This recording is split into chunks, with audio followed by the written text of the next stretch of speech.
Hi, welcome to the ECA podcast. We are here today to look at some of the business issues in terms of productivity. My name is Rob Driscoll. I'm the Director of Legal and Business at ECA. And on my right is Rob Farrow. Do you want to introduce yourself? Yes, hello. I'm Rob Farrow, Director at TClarke, one of the UK's largest building services contractors. And to my left is Mark Worrell. Hello, Mark Worrell, CEO of BBI Services, Building Business Improvement. We work in the construction sector for all contractors, clients and supply chain. And in terms of how the economy is structured, there's roughly 480,000 businesses in construction, 99% are SMEs. The average supply chain length is 4 to 5 levels deep, and the average amount of trade packages on any one job is around 70. That means the pyramid is awfully wide at the bottom before you get to materials or labour-only subcontractors. It also means the point of client procurement is essentially quite divorced from delivery. So there is scope for many things to go wrong within the supply chain, which kind of sets the scene for today and the discussion we're about to have, as BBI have proven track record in increasing productivity, and we would hope that with that comes efficiencies, gains for people and in terms of profitability. So before we get started, Mark's just going to walk us through some visuals. Mark. Yeah, thank you. And TClarke, who we've worked with on a particular project, Rob will give us some illustrations around that, and it says there the practical improvements that we can make that are within the sphere of influence of the companies and the contractors and those clients. We're here to accelerate profitable growth for businesses, and for us it's very important to drive long-lasting change. But all of that is done very much in working collaboratively with teams, integrated teams such as the TClarke team we worked with. Just as a quick overview, it is all about having that clear direction and profit strategy and deploying that into the business and into the projects through a delivery on those projects, creating a productive site, productive off-site, and enabled by the productive leaders in those business. And underpinning all of this is building the capability. And on that's from board to boots. So we're very keen, we always do with businesses, underpin everything we're doing, because as I said, it's about working collaboratively with teams to build their capability to repeatedly drive the productivity in the business and the profitability. And as you can see from the arrow, driving the leadership behaviours and routines. So just looking at a framework, because it is key around the capability development, where we've broken that into sort of 3 layers here, right at the top, where we work with organisations to look at those construction to production masterclass that we run with Toyota as a world-class organisation, and running those leadership workshops as we were running last week, and we've got more planned this week, with organisations and in sectors such as national highways to help support, inspire and drive those leadership teams forwards, and for them to then go and do that in their businesses. The practitioner levels, building capability, foundation tools and techniques, which does qualify for CITB levy, and then more specific workshops and a broad awareness raising programme across a sector and organisation. And that gives us that integrated framework to engage teams, build capability at all levels, as we've been saying. And as we're saying on the right, to lead to different levels, to lead and deploy, facilitate, and importantly, one of the things we're really after is massive and widespread engagement and alignment across organisations and sectors. It's very important to work our way from top to bottom across the people, share values, behaviours, skill sets, the products, what's the voice of a customer, design for manufacture, target values, simplification across that whole delivery system.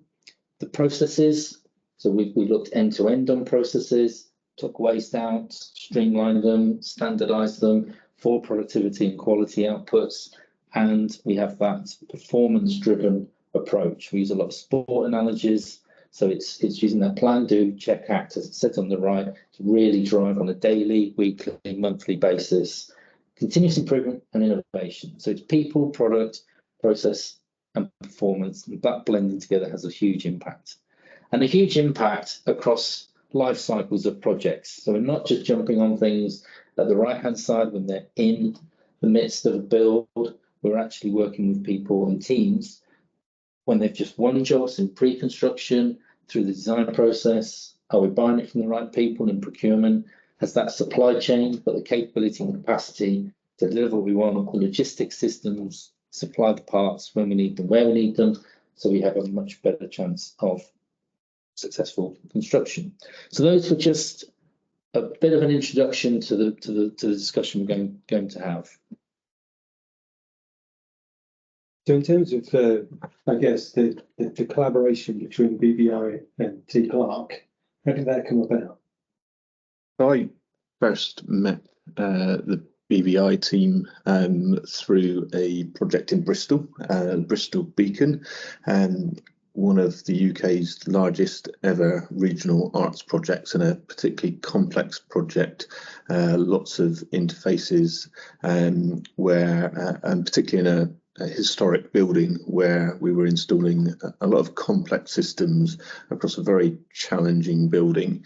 And BBI were introduced by Wilmot Dixon, the main contractor, to support the completion of the project through programming and efficiency, and making sure we were able to bring those interfaces together and get the project to really push forward. And Mark, so in that kind of context or any other, what are the organisational changes you'd recommend people start to think about in order to increase profitability? So I think organisation changes. I think what we saw there was a lot of people being drawn into all the problems. And so through visualising control rooms and everything that we put into place, it allowed the teams to sort of manage themselves more efficiently, solve their problems, which elevated leaders back up to doing what Rob should be doing. I think you were getting dragged into the project on a it was a particularly challenging project. So we had a number of staff on site, but also some of the leadership of the business needed to get involved to push the project along. It was quite a resource-hungry project. So the involvement of BBI and their independence from the main contractor, from all of the subcontractors, from the client, they were able to bring a slightly different approach and help inject a different culture into the project to really bring the efficiency out and get the project moving very quickly. And how does that, I guess, this drive for productivity, is it a purely technical thing on site? You mentioned pre-site. How does that actually impact profitability? Mark?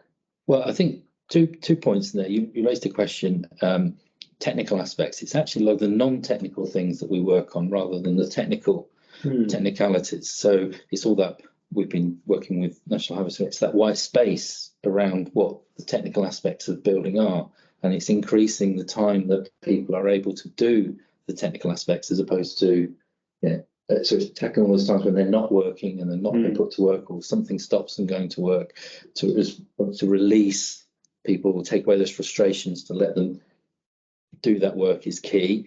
And really, when it boils down to profitability, there are a lot of factors that are sort of profit stealers or time stealers within projects. So it is all that time when the guys are supposed to be working and they haven't got to do something.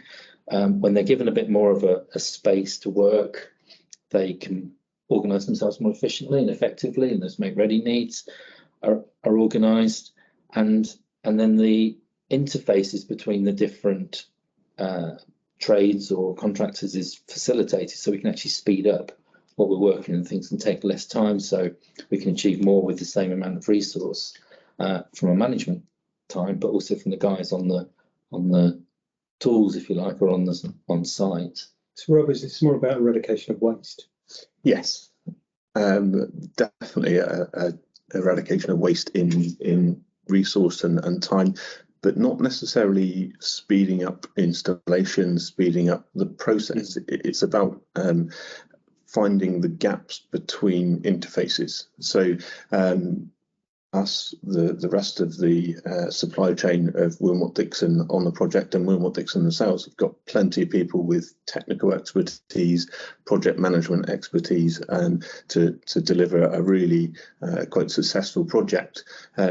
But where we were finding the real issues was in the gaps between different trades, different interfaces, and how we could reduce those gaps, fill the gaps with productivity rather than people waiting for the next trade to do a job or the next work face to come along. So that collaborative approach to planning and programming, totally away from the technical elements of the project, is where BBI came in to really support it. And bear in mind the economy that we're operating in, we've still got almost like 5% inflation, 3 to 5%. Got geopolitical uncertainty, which disrupts supply chains, and you've got a skills challenge on a number of fronts, but including inflationary pressures. From a TClarke perspective, does this help navigate things like skills problems? Absolutely. If we can be more efficient using less people for the same amount of work, or reducing the overall program of a project so that those people can move on to the next project, it's bound to increase profitability, increase productivity across the whole business, let alone the individual project. And there's a couple of things as well. You mentioned waste, so there's a couple of things in there. We don't mean packaging waste, it is material defects, so losing materials or damaging materials because they're in the wrong places at the wrong times or stored incorrectly. You know, if we can get that clarity so we know exactly what we want and probably more exactly when we need it, it helps those supply chains plan themselves more efficiently and more effectively. So, you know, eradicating all of what's in your control or in the sphere of influence is what we're after. Taking on board some of those as sort of political things that we can't. So is there a net zero aspect to this as well? Definitely a net zero aspect on a whole range of fronts, if you like, in terms of logistics. You know, how many deliveries get turned away or have to come again. So we want to make sure we have the right parts, the right place, in the right time with the right people. And so there's less material used. I mean, even less leadership time can be spent, because I mean, you said, we were chatting at one point, you were going to the project a lot. Yeah, quite regularly. And even calls on a daily basis about the project. So I think we had a meeting sort of 3 or 4 months later, and it had calmed down. So, you know, there was time being released for Rob to spend more time building the business and developing the people as opposed to fixing fires. So, sorry, going back to your question, net zero is definitely for us a key outcome or output. We're not looking at the technicals or new products, but it is waste in everything you do as a business and unlocking every opportunity to improve that. I think as an industry, we come across challenging projects all the time, and the traditional reaction to that is throw resource at it, whether that's people, materials, site labour, management, processes. We need another spreadsheet for this because it needs to be under more control. Actually, having the opportunity to sit back and think about it in a more controlled way, rather than throwing resources at a project, which tend to actually slow the project down when you just put more and more people in a small space. So that, looking at a project from the outside with a slightly different approach, will certainly have an impact on not only profitability but resources, net zero, how much time and effort is put into achieving the right outcome for the project. And how much have you seen, Mark, in terms of this approach replicated throughout construction? Because it presumably came from the automotive sector. Well, there's a bit of a blend between some of the automotive sector best practices, and we still use those, and applying it specifically for construction and the nuances of the construction sector. So there is a sort of art, if you like, to blend the two together. To come up with what's appropriate for this sector and different. So some projects in construction are very standardized, and we can go down a very modular route. Others are quite bespoke and need a different sort of approach. But you're right, there are some real underlying approaches and processes that we are working to deploy more consistently across the sector, so that the sort of more consistently in clients, but also in the prime contractors, which can then the electrical companies underpin, if you like, and support. The argument, Rob, is that every job's unique, every job's special. But in actual fact, the anti-argument that's been around for years is everything can be standardised. Yes, I think every project is unique. We often say we're building a prototype every time we do a project, but there are ways to standardise processes to fit a building that may be different every time. So not everything is unique. We can look at different ways of approaching a project in relation to the technical aspects and the design and the needs of that project. But actually some of the processes can follow the same approach from one project to another, and having the opportunity to learn from different industries like the automotive sector, manufacturing sectors, that BBI brought some of the solutions that they offer was quite enlightening, really, because we tend to look very inwardly in the construction sector, I think, and do what we've always done, but we seem to get the same results every time, which is no great surprise. Your question is really pertinent, because I was on a call about everything's unique and everything's different, and actually what we're finding is there is more trend towards an understanding that actually that we are going to do electrical things, mechanical things. You know, we are going to design something, procure it, a supply chain have to manufacture it off-site, near-site, on-site. So there is some standardization and simplification of the core processes and the actual build processes that we can achieve, even if it is a Bristol Beacon that's pretty much completely bespoke. Within it, we still used some of the common processes. So how's Bristol Beacon changed TClarke? Yes, I think we've looked at the project originally very traditionally. We started that project 5 years ago, maybe a bit longer, looking at a very complex project in a building that was really challenging to move around, let alone install services in. The change in where BBI have educated us through that process has been looking at every project in its own right, and every project is quite special. They all have different elements of the project, different complexities, but there are certain things that can be repeated several times, whether that be MMC products being brought in and manufactured off-site. That doesn't fit every project. It's great when you've got a brand new building. If you look at the buildings that particularly the NHS are building or due to be building soon through the NHP projects, lots of standardisation. We couldn't do that on the Beacon, but what we could do is standardise the processes to make sure that the interfaces, the follow-on trades, the to and fro in between trades, and it was often 3 or 4 different fixes for the electrical installation or the mechanical installation. We could standardise the handover of those processes and make sure that the downtime between them was minimal whilst having a complex project. Has there been quite a cultural shift within the wider organisation? Those that weren't involved on the Beacon? It's starting to be, yes, certainly in the region, and it sort of spreads from the project. So the region in the southwest, where the project was based, is starting to really pick up on those learning points and improve processes across other projects. They don't apply to every single project, but a lot of them they do. So we are starting to roll out those improvements and process improvements that we found. And Mark, but in terms of some more gritty basics, people might want to watch this and think it sounds like a good idea, but Wilmot Dixon, they were the client for BBI in that project? It was an interesting one, because I think in the end our client was both the Bristol Council and Wilmot Dixon. Okay. Were both. We often find, when you look at it, there's 2 groups who are going to get benefits out of it: the prime contractor and the client, by getting the building when they want it, the minimum waste or frustration. So we often see that happen.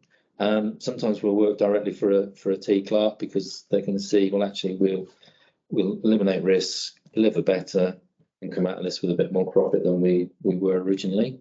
So it does vary project to project or where we're getting deployed. What we are working on is actually more client level drivers for us, whether that's private or infrastructure.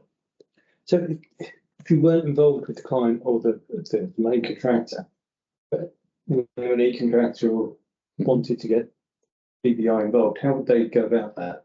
Well, give us a call. But if you want, there are things we can do with those specific companies to improve the performance, as you're saying, their own planning, their own processes, productivity, the right first time around quality, building their own teams.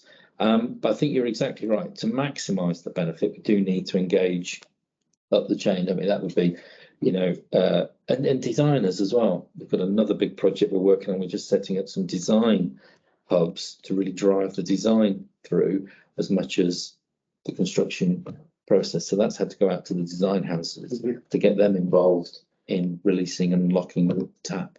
The collaborative approach at the Beacon, where you were appointed by Wilmot Dixon and the client jointly,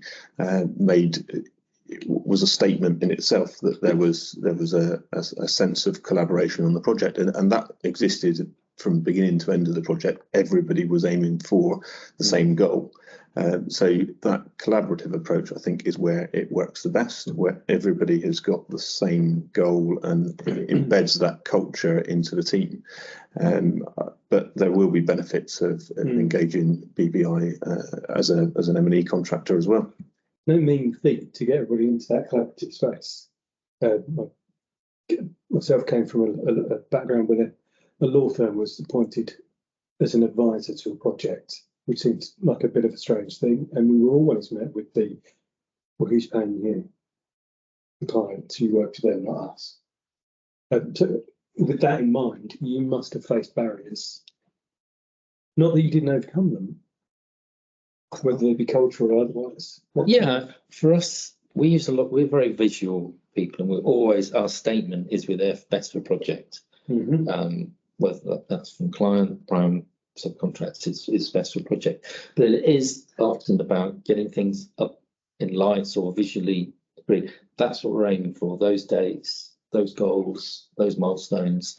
And you raise a very good point. It doesn't happen overnight. It takes a bit of time to get the teams really working collaboratively and churning through those problems and those planning sessions and feedback reviews to actually start to work collaboratively and have those goals as their big drivers for everybody.